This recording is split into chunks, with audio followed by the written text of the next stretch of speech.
Today we're talking about foundations. Let's recap the last few shows that we had.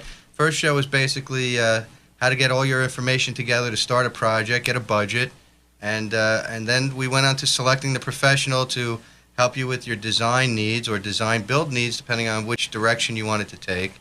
And now today we are going to get in the ground, as it were. We're going to start the production of the project. And so we brought John in today because John has done a lot of excavating and foundation work and has seen a lot of different things out there, and his expertise is probably very important to you folks who have never done it before. So if you have any questions or you're about to dig out there and start your project, the radio station here. This is a great time to call. Yeah, call in 651-1110. Give us a shout and give John a shout because he is the Mr. Knowledge today, and he is the expert in the field, and we are going to have him talk to us about the process of how does it start, John. Say we're ready to do an addition, we stripped the house back, and everything's prepped, and now we're going to start digging for the foundation. Where do we go? How does it work? Well, first off, if you're doing it yourself, if you hired a contractor, you're general contracting, it all depends. First and foremost, the most important thing, whether you're in New York or New Jersey, is to get a dig number. And if you're doing it yourself, you'd be calling the proper numbers in your area. And I'm not sure about New Jersey, but New York is they have certain numbers to call. And once you do that, then you're ready to go. Then you go to your town and you get your permits, and after you excavate, in this area is 42 to 48 inches. John, let me ask you a question. Who are you calling, really, to get a number? Yeah, the dig number. What is the dig number? Explain that. Call before you dig. Yeah, Earl knows that. I knew Earl was going to come in with that. Earl understands this. Well, I don't know if I'm allowed to say the number actually on air. No, it's not the number. I mean, what kind of person? The process. Like what are we calling? Are we calling the town? Are we calling you're calling utilities? It's actually a utilities commission that has hired this company, and what they do is they call that number there will call and notify the following people: utility companies, cable companies, different types of telephone companies, anything that services that individual area. So that's one point of contact. So everything that's under the ground that you got to worry about with that one phone call, that covers most of it? Absolutely. That's good. Okay, so the dig number keeps you legal at that point. Right. Legal beagle, yeah. Legal beagle. And they then come out and they mark the property with flags and they so mark forth. the property. Any underground utilities or anything in the way. They call the town. They call the town up because there's town water, and what happens then is a very important thing to do is not just get the mark out on the street. If you're digging, like say you mentioned earlier about like a side renovation, you need to get the property marked out too. Now this doesn't cover sometimes like a local cable company, your dog fence. There's no way of tracking that type of stuff. But for the most part, sometimes you have a propane company that's not. Sometimes tanks. People put these tanks in the ground, don't even know about them. So you do have to be careful with that. But for the most part, people that are doing the additions will know what these things are. But your basic utilities and... Excellent. Things that go boom. Things that go boom in the day or the night. Earl, we know about that. So what would you do? How would you, if you were going to start a job, you dig very slowly, I guess, so you get through the first 2 or 3 feet. As you're digging alongside the house? I got a question. Go back to that number one more time before we pass The dig number. Yeah, when you make that phone call, are they aware of what other things are in the ground, or is that your responsibility? Who really knows? I mean, you're in an existing house. I mean, do you know what's under the ground? Do you have an idea? I mean, how do you know? Well, that's a very good question. Sometimes you can look at pre-existing. You could see on the street where things come into your house. So you go into your basement if you do have a basement. And you could look in the areas and you could say, okay, well, my gas is coming out here, and I know where the gas is coming on the street. So they're going to use the quickest point to get there. Sometimes your water line might not be the same line as your gas line, then I would think it would be different lines altogether. Absolutely, and sometimes even when you go into this, you get your water lines and you get your septic, and this area is prone to septic. When you go back to that number, because that's the thing that they have to remember before you dig. You got to make a call. Right. And you're talking to utilities. Do they have an idea what goes on, or do you have to come up with a plot plan? Do you have to investigate it, or are they really informed at that point what was previously there on the property? What they do at that point is they call the fellow companies, and they come out, and the onus is on them at that point. Okay, that's good to know. And they come out and they mark out the property. They do that, and they give you a confirmation number, which is very important to take down. whether you're an excavator or Homeowner. homeowner, like, it's very important, guys, to take and gals, to take that number down, that confirmation number. And if you give them a fax number, they will fax you that. And what this leaves you is a paper trail to cover yourself. In case. Yeah. Does that in case also go anything on the happens. window with those red dot permit things? Well, if you're getting red dots, that's not a good sign. A You want flag the number. orange ones. The Orange or orange, green. yeah. Green is go, Yeah, Green's go. right. Yeah. So, what you want really is you want to cover yourself. So furnish them with a fax number. Furnish them, get the confirmation number once you make that call. And what that does is covers yourself. I mean, heck, I remember once I was on a job, and this was in Jersey, and it was new construction, and we had the mark out. The mark out was 20 feet offline, and we hit a water main. We hit a water main. We had to shut down, half that neighborhood. And, we were covered. That's we were good. Covered. That's yeah, good. We were covered, and, it just was like, wow, not our fault. Now, okay, now whose fault how does that work? I Well, mean, that what had happened was this. This was an old line, old ductile line, and it was the Hold town. on, John, a second. Rich is yelling from the booth. We got a call coming in. Afternoon, this is the ABCs of Home Improvement. You're talking to Mike. Can I help you? Yeah, hi. My question is, are you prepared for my question? I don't know the yeah, question. who is this and where are you calling from? Yeah, my name is Tom, and I'm calling from the Wallkill area. I'm on my cell phone. Excellent. Hello, Tom. Okay, go ahead. Ask a question. My wife and I have recently decided on putting an addition onto our home, and we've settled on, what we want square footage-wise. We've gotten the permits, and we've had an architect do a drawing. However, the actual retaining a contractor is a little bit overwhelming to us. How many bids should we really get, and what should we do at that point in time? How would we decipher which bid is legitimate, and how would we move forward after that? We're going to let Earl handle that one. Earl, what do you think? Okay, Tom. Well, there's 100 ways to answer that question, but we're only going to go with one. That's Earl's answer. All right. And that is, you're putting an addition on your home. First call American Design and Build as one of your bidders, 845-283-6763, because we'd like to be in on that project. Let's say it's a 2-story bump out. You're bumping out the kitchen on the first floor and your master bedroom on the second floor. And you're going to add a nice big master bedroom, bathroom, and walk-in closet for your wife. Big kitchen. Okay, let's say that your bids, you're going to invite 3 bidders. That's what most people do. You're going to have a low bidder, you're going to have a medium bidder, and you're going to have a high bidder. All right, makes sense. At American Design and Build, we're never the low bidder. That's right. It's silly, and I'm going to tell you why. The project that sounds like $100,000. So you got one person in at $100,000. That's the third place bidder. That's the high bidder. You got a second place bidder in at about $95,000, and you've got the number one bidder, $80,000. Okay, now That's I'd read. 20%. That's a big Yeah, difference. I would red flag that immediately. Yeah. And that's why we say throw out the low bidder. And I'm going to tell you why. The bitterness of poor quality remains long after the sweetness of low price. Very good, Earl. Okay? How you That's like that right. one? I like that one. I like How about that chewing on response. that one there, Tom from That's Walk it. Hill? Yeah, Tom, what do you think of that? No, I appreciate your advice. I'm going to share that with my wife, and we'll keep you updated on what's going on. Yeah, good. I appreciate all that information. All right, don't go yet. I'll tell you when to hang up. I All got right. one more for you. I want to quote John Ruskin. And this one I want you to record and remember. Okay. The common law of business balance prohibits paying a little and getting a lot. Yeah, that's true. It can't be done.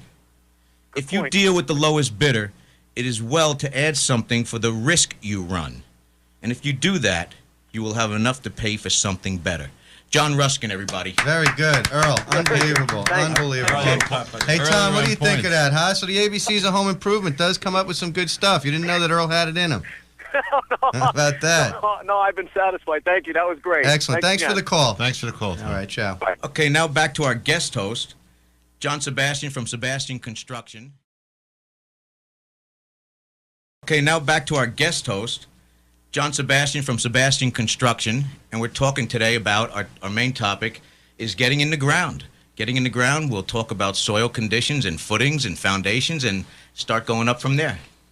I guess where I was at earlier was they had no way detecting it with Ramsey at the time. I guess it was the township that we were in, and there was no metal and it was all clay pipe, and it was just one of those things that happened.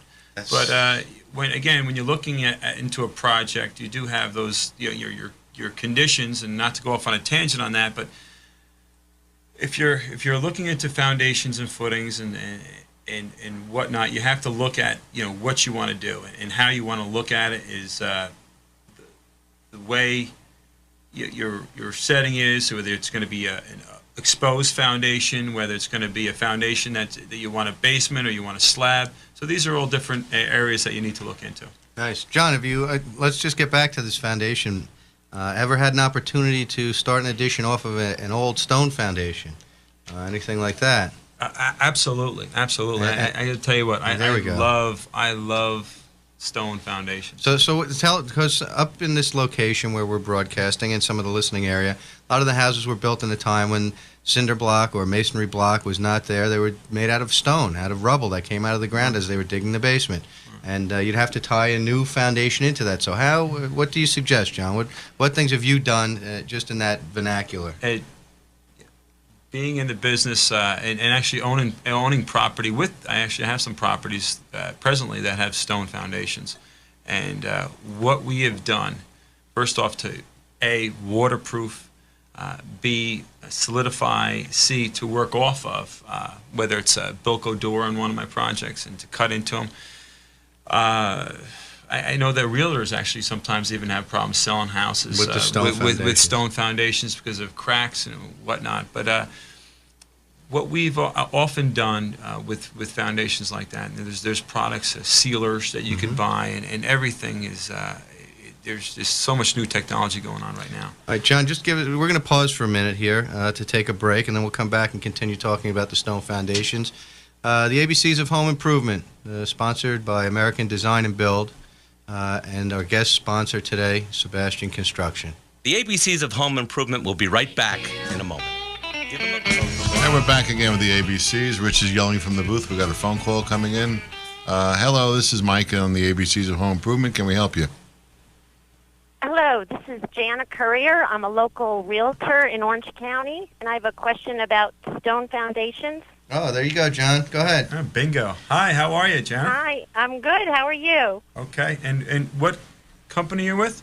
I'm with Coldwell Banker Courier and Leisure Realtors here in Excellent. Orange County. Okay, great. Glad to have you aboard. Question is, I have occasion to work with clients who are purchasing older homes with stone foundations, being in this area, especially the Warwick area. We often observe cracks in the foundations, which really raises a red flag to the buyer, and my first-time home buyers are the most jittery. What can be done to correct the problem and ease their concerns? Can they be corrected, these cracks in the older foundations? That's great. It's a perfect phone call because we were just talking about that before you called.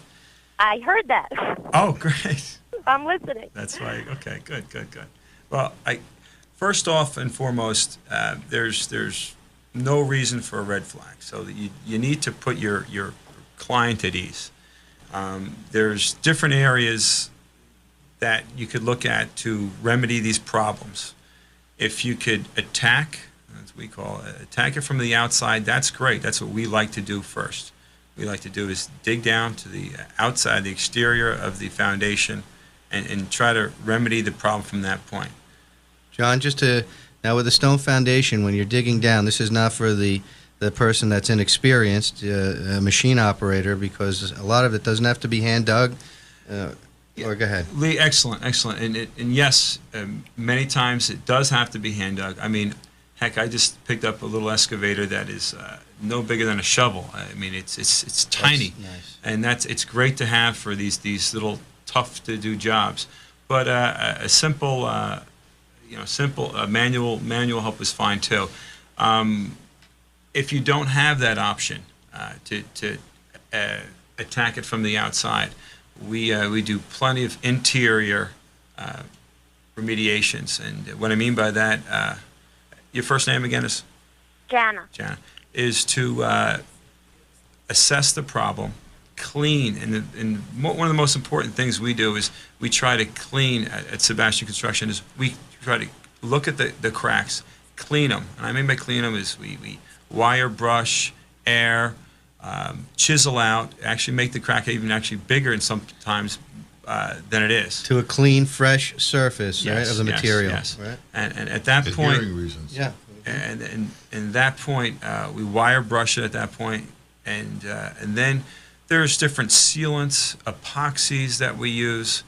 Sometimes a simple grout and mortar is what we use, and it's not just the cracks that we're looking to we're seal there. We're looking to actually look into any other reasons for that, and most of the time it's not. It's just a simple application of mortar sealing, and it's more of an aesthetic thing. Now you can't blame Mother Nature for shifting foundations over years, and it's no reason for anyone to quote unquote put the red flag up. But it is a concern. I understand for first time home buyers, but with the older homes, you're going to get that, and I mean the old homes, and it's going to be a labor of love, quite frankly.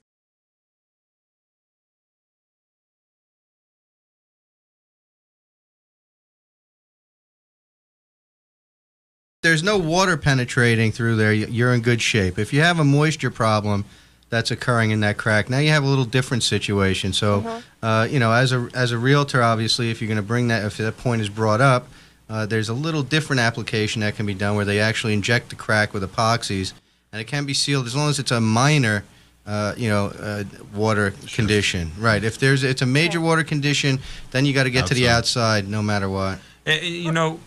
When you walk the property, when you look at the property, you also have to look at the leader lines where most of these older homes, they're not tied into a seepage pit. Another thing that we've done actually in the older stone foundations that I have, and I'm an antique buff, so I love the older homes and I love everything about them, is waterproofing. Right. At that That's point. a big one. Yeah, Jana, yeah, exactly. The number one enemy of a home is water. And it starts down by the foundation. Right. And the leaders, the downspouts, get the water away from the home. It's not good enough just to have downspouts and they drop the water, all the water from your roof that your gutters have collected, to drop the water right up against your foundation. Right. And Okay, let's get that water, let's move it 10, 12, 15 feet out, away from the house, away from that foundation. And again, water coming into a foundation or cracks in an old stone foundation, especially in this area. Freezing and thawing. These are old, beautiful homes, and if it's got a couple of cracks, you know what? That's okay. It's part of the archaeology of the building, right, Earl? Right. I have a question in terms of the type of crack. Does it matter if it's a vertical crack or good. a horizontal crack? Another good question. That's a great one. That's She's a great good. question. She's good. She's good. Been around. You guys been in business a while? Over 40 years. 40 years. like God bless. Anyway, to answer that question, vertical cracks seem usually on a stone foundation are cracks caused by settling, as opposed to the horizontal cracks are caused by settling. The vertical cracks, and excuse me, it's my first time on the air, are caused many times for shifting. Those are the two. Okay. Again, they're not a problems. We've sat there, and at that point, if there's a settling problem, what we do is we address the problem from the top. We don't really go into raising the footings or the foundation, but what we'll do is we'll support the sill plates, and many of the times those will be those are sill plates on those older homes, as you know. Probably another question, even though we're talking about footings and foundation, not to go off on a tangent, is footings is the sill plates, which many times have dry rot or termite damage, and what we do is we'll fish up another sill plate there, jack up the joist and raise it up there. But to really address the problems and concerns of your call today, Jana, is the cracks, and please tell your clients it's not a problem. Actually, tell them to call me. Right, there you go. What's That's your right, number, John. John? Give the number John, out what's there. your number? Okay, it's Sebastian Construction at 201-934-4055. And there's plenty of guys in the area, and whether it's You do have to watch that horizontal crack, though. Yeah.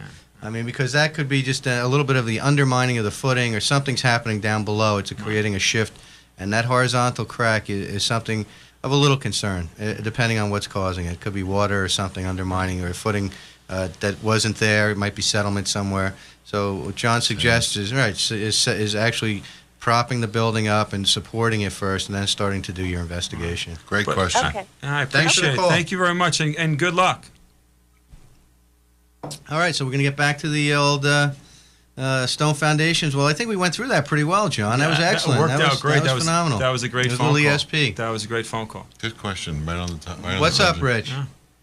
Oh, okay, we got to take another break there. So the ABCs of Home Improvement is going to be right back with John Sebastian, And the Stone magic, Foundations. how about the magic box? Oh, wait, we're gone. Are we gone yet?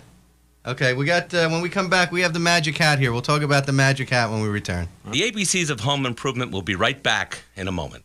Give them a call at 845-651-1110 to discuss all your needs and questions on the show.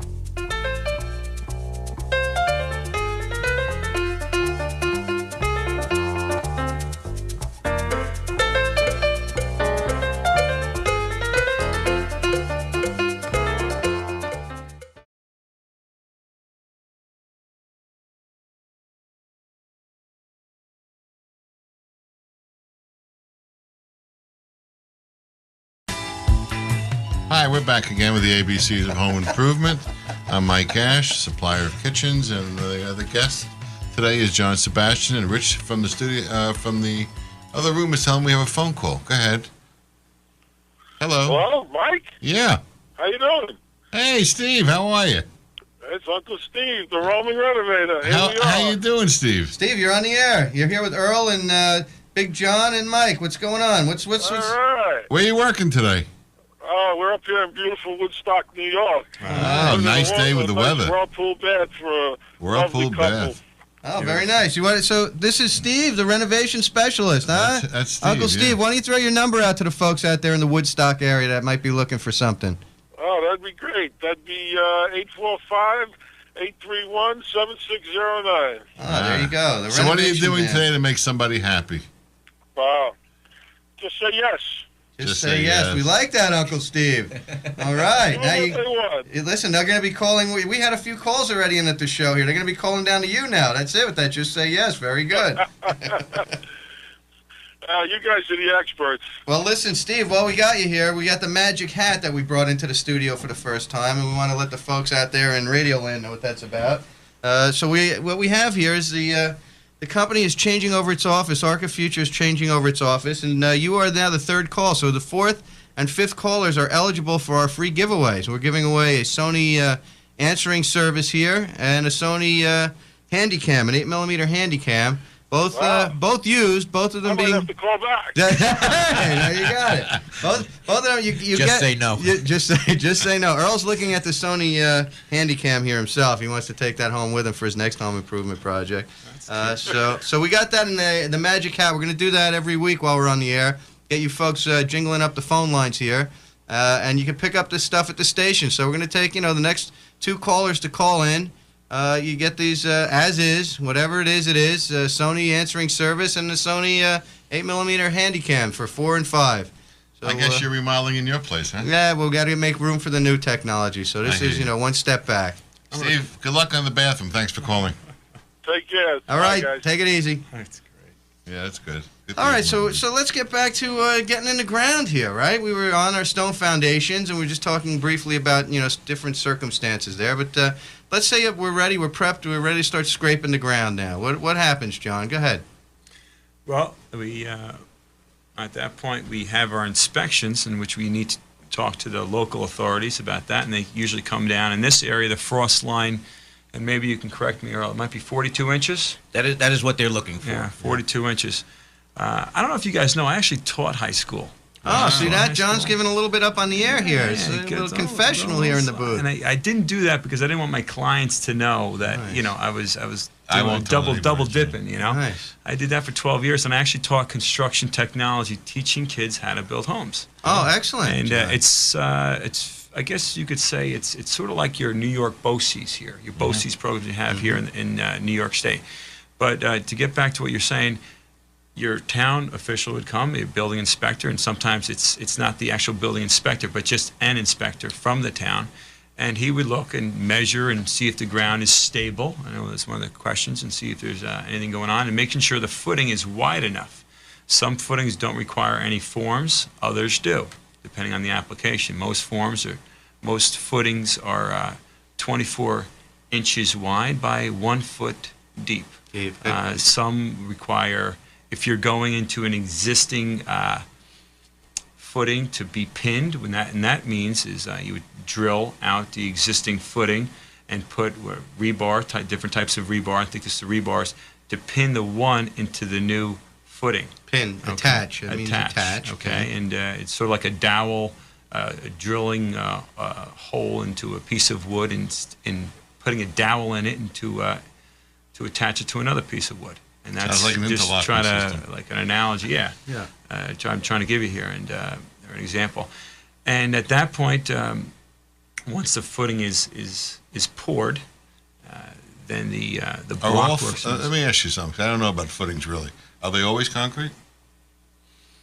Yeah, as far as Nowadays that's a they great are. question. Nowadays. It's- I mean, Nowadays they have to be heck, concrete. matter of fact, there's usually they would like to have a 3,500 per square inch the footing, the strength of the concrete. But that's just to quickly go over. There's actually preformed footings and foundation walls now. I Right. mean, they're just. I mean, there's so much stuff going on. And it's been going on for years, and I was thinking about doing that. I think, Lee, didn't you mention that to me? Superior, we're going to throw this out. If Superior Walls is listening, we're coming after you as a sponsor. But Superior Walls does not need a footing. What they do, Superior Walls is a plank system that's put up vertically, precast, and it's epoxied together at the seams. And what they do is they set those in gravel, and the gravel bed is the footing. You need a certain about 1.5 or 2 feet of gravel underneath this system, and then they pack the gravel around it before they put the slab in. And they tie it with the rebar, like you said, into some of the sections to get the slab tied into the walls, and that holds it together without a footing. Absolutely, and a lot of times you would do a system like that if you're sometimes maybe in an urban area where you want to build a project quickly. If you're in an area that A zero lot line condition where you're right up tight, against another yeah, building. you're in tight conditions, like you said. Another area, if you're doing a tremendous amount of projects, modulars, or these are areas that are doing it. But for the most part, if you're doing, you wouldn't be doing that type of application if you're doing, let's say, a remodeling, and if you're doing new construction, especially high-end construction, that is not an area that is I guess it's maybe sort of frowned upon. But for other applications, it works. It works. There is a system, Mike, that we used over in Tenafly on a project we were doing, and they're actually, instead of forming out the footing, and what that means is that the footing is formed with either a 2x12 or some sort of lumber material on the sides to create the edges where you're going to hold the concrete in. The system we used was plastic. It was a plastic bag. It was a 10 mil plastic bag footing design where the bag had a plastic piece up on top where you set the concrete into the plastic, and the plastic was the form. And we had a rough time with the building inspector getting that approved, but it was approved in New Jersey, and we had the number, and we did 10 houses like that. Now, Are they still up? yeah, they're still up, and well, the form comes off. Okay, when you pour the concrete footing, the form comes off on the wood. So you're removing the wood when the concrete's done. The plastic stays in place. Sure, you pop it. Right, you have to make sure. Well, I was there for the pours, and my concern was that it was going to blow out. Obviously, blowout means you're going to lose the concrete while you're pouring it into the form. That's why they use wood and they stake it, and, because the concrete, even though it's fluid, it has a very high density, and what it does is it's going to push its way out, and the weight of the material itself could actually, you would think, blow out the plastic bag, but it didn't. It was designed with a mesh in there. It's got a little interweaving mesh, Right. and it was much cheaper than forming it. So if you're looking at doing 20 units, and you got to have the labor to come down and form out those footings and materials, this is stays in place. You know, Thanks for that, balloon boy. Let's get back to real wood form on the footings. Right, and you know let's what? go up Listen, from there. I gotta I tell appreciate that. That was an aside. You know what? I got to tell you, you got a lot of old school building inspectors that They've never seen it. They'll drag it until you do it, and it's great that you stayed on your foundation there, and you got it. But you know what? I tell you, there's so many great new things, products out there. Right, but, exactly. But I tell you, I do, especially in remodeling. I'm a wood guy. And the homeowner is wants to see something that they know, and that is what they know. The wood formed footing is what they see when they go to anybody's project. Right. So it's nothing new, and they're not exposed to trying to digest some of the new information and new materials. But getting back to, so we pour it. After we pour it, now we start with our block. With block, or we actually pour. Now, many foundations nowadays are poured foundations, and that's just a great system to use. And Right. Many renovations and rehabs, and Earl, please interrupt if Just put it in there. Put it in there. But I mean, you're basically using block now. Is that what you're using on your renovations? And Well, both. And what we see a lot now is the wooden forms for poured foundations and the aluminum forms. yeah, right. So Now, what about these styrofoam forms that they have that you use these as blocks and you fill them with concrete like Legos, and that becomes your insulated foundation wall. How old are your kids, Lee? Keep Somebody- going back to Legos. Somebody I'm gonna unplug him. All right, I'm going to just educate the consumer Hey, out you know there with what? some other Hey, opportunities. Lee, you know what? God bless you. You're on the cutting edge, and that's what you. I That's mean, why you're that's here. all, That's all. why you're here. You need to. As the architect, I need to inject some of the cutting edge things that are coming across the desk. Absolutely. And give the homeowner an opportunity to at least understand what it is, and then we go back to old traditional Absolutely. ways. That's good, Lee. And it's always good you're thinking out of the box. On the same token, we have to. Okay. All right, Earl. Earl's reaching across here, and that's it. All right. All right, but we block. All right, so we we're back block to the it up. block. Let's go to the block. We're blocking up, and we run our courses, which is one layer of block across whatever part of the footing you have, and usually, and people listen out there. Spend the money for the extra block. Spend the money for the extra course. Get that high basement. Yes. Very, very important. I didn't want to go for the extra block. I'm not going to finish my basement anyway. No. Please, biggest mistake I see out there is just the 8-foot or 7'6" basements. Go the extra 2 courses.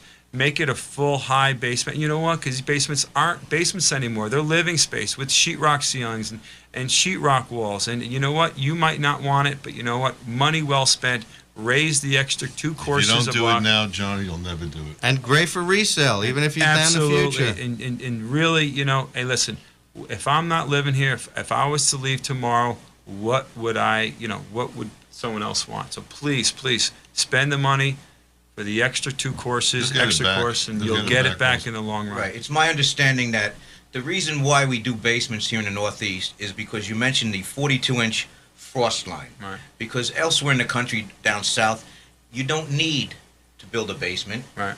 Because you could just do a crawl space or on slab, on grade. Right. Okay. The reason why we do basements here in the Northeast is because we have that 42-inch frost We line. have to dig excavate anyway. anyway. You know what? So I'm you might as sorry. well- I'm going to have to interrupt you here. The reason why we do basements in the Northeast because you have a lot of Italians. That's why. Hey, all right. Now you're talking, guys. John. Come You on, gotta That's keep it. the money flowing. That's You know, right. you They gotta used to have be the that- wine cellars. Now, so we gotta have a place cellars, down there. downstairs kitchens. That's it. Exactly right. I mean, I Exactly remember right. as a kid growing up. I mean, we had the downstairs kitchen. You know, That's you right. got to have it. That's you where know? all the good things were made. That's where And- Grandma Dolly was and doing John her thing. brings out a great point. If you've got to go down 42 inches for your footings anyway for your building, your addition, your home. Right. Okay, you might as well go down 9 feet, 10 feet, and so that you have the area to finish in the future. Right, for a square nice footage. finished basement. Very inexpensive square footage when you're doing a home improvement. Absolutely. And- It's there. and It's it's there. there, It's so. there. It's there. So please remember the extra courses. Okay. The extra Right now to courses. do it. Now we touched on it last week. Was doing the egress. Now, when you're doing your basement, we're digging out the foundation. While we're doing that, we have to think about windows and maybe doors that are coming out. If you're gonna have a walkout basement or just getting light in, there is a requirement to have a certain amount of light and ventilation in all basements. What are your experiences with that, John? You know what? Depending on the topography, and what the topography is the lay of the land. You know, I try to build it up where the front of the house might be 2 levels, the back might be 3. In that case, you would have what is called the walkout basement. Excellent. And the walkout basement, hey, again, great idea to have the extra course, because now you're actually having a basement with sliders, possibly walkout basement with a couple egress windows. And even though it's not living space per se, it's Not living right space. now. It will be, though. It's living space. Okay, So- listen, we're going to go out on a break now. I just want to mention the Magic Hat, the 2 items that are up here for the next 2 callers, the Sony 8mm camera and the Sony answering service here from the old offices and world headquarters of Archifuture. Hey, Okay, we're run out in. that number. And the number to call up the station, 651-1110. Give us a shout and let us know if you're interested in these items from the Magic Hat. The ABCs of Home Improvement will be right back in a moment. Give them a call at 845-651-1110 to discuss all your needs and questions on the show.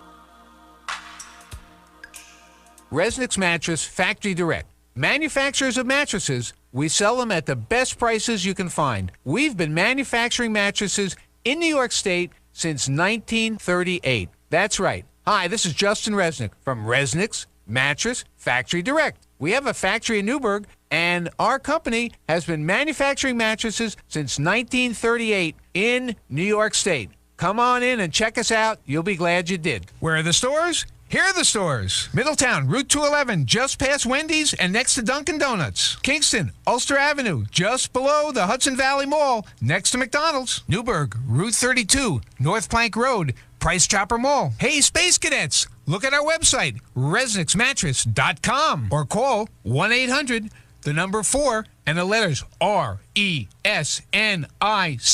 and leave the K off. Who knows why? Did I say why? No K. Oh, Charlie, you got your new Subaru. Yep. From Fetters Subaru, right? Yep. And you got a great price? Yep. And it's all-wheel drive? Yep. And I saw they had 0% financing? Yep. Wow, Charlie, a new Subaru from Fetters? Yep. Oh, man, can I drive it? Nope. What? Get your own new Subaru from Fetters Subaru and get a great price. And now 0% financing's available up to 24 months at Fetters Subaru on Dolson Avenue in Middletown. It's always better at Fetters. Look good with quality men's and women's apparel from Viking Jackets and Athletic Wear. They are the authority for custom manufactured embroidery and design logos on hats, jackets, jerseys, you name it, they'll design it for you. Sports uniforms, custom made t-shirts, and always a quick turnaround. Special discounts for schools. Mention WTBQ and you'll receive an additional 10% discount on your first order. That's Viking Jackets and Athletic Wear, 327 Windsor Highway in New Windsor, New York. Call 561-5360. That's 561-5360. If you own a business or provide a service and are looking to get results for your advertising dollar, give WTBQ Radio a call today at 651-1110. That's radio. I'm Marguerite Dunn, your urban herbalist. Monday from 6 to 7 p.m. Please join us. We talk about the medicinal use of herbs, all the shenanigans in the alternative health industry. Join us. AM 1110 WTBQ. He's Mr. Orange County. Hi, this is John Moultrie. Are you looking for something different every afternoon? Well, join Rich Ball and myself at 4 o'clock Monday through Fridays right here on AM 1110 WTBQ. WTBQ. Hey, we're back again. The Mic'd up. ABCs of Home Improvement. We've got our special guest this afternoon, Sebastian Contracting, who's helping us with the excavation and the foundation. And we're now got a few more minutes left, so we're going to try to indicate what else is left to do other than dig a hole.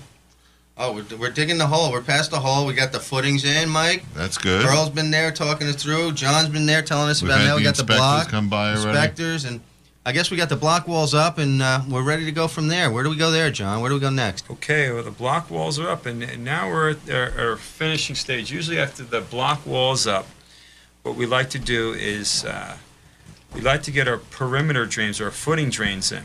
And what that is, around the footing, okay? We clean that area up, and we run a perforated pipe, 4-inch pipe, around the entire project, or around the entire foundation of the house, okay? Alongside, no higher than the actual footing. We put the perforated pipe in, and that area will be, draining off to either a seepage pit or an area lower than you actually have of the footing. a lot of times it has to be a seepage pit. And we would cover that with the 3/4 inch clean gravel. Okay.